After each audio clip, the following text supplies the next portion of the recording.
What are the rules? Can you be the Lord of anywhere you like? Robert Hazell is Professor of Government and the Constitution at University College London and joins me now. Hi, Robert. Hi, good afternoon. What are the rules? If hypothetically, and I'll be honest, it's unlikely to happen, but were I to be offered a peerage, what are the rules if I'm picking my title?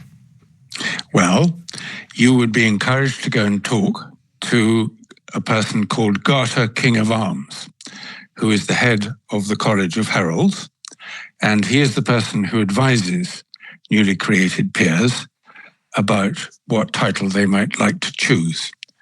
So, in your case, you have three different options, I think. You could decide simply to call yourself Lord Chorley, and there have been two previous Lord Chorleys.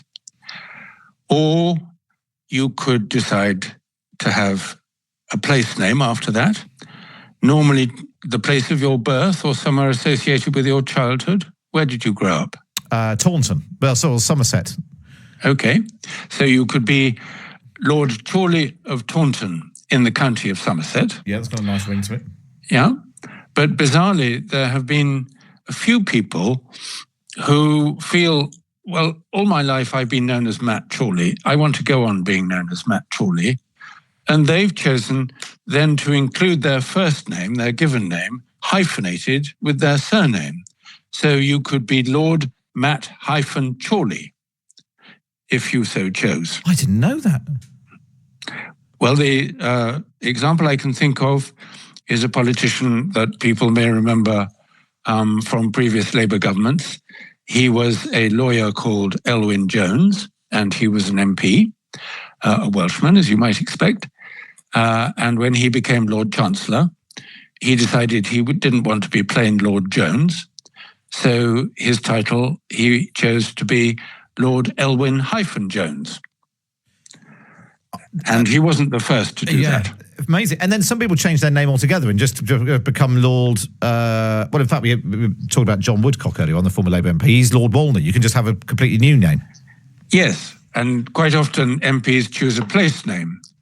I don't know whether this was the case with John Woodcock, but he may have chosen the constituency that he used to represent.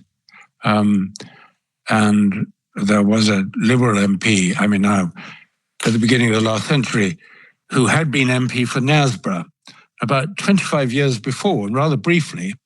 And when he was put in the Lords, he chose to be called Lord Knaresborough. But the good people of Knaresborough, his former constituents, all protested.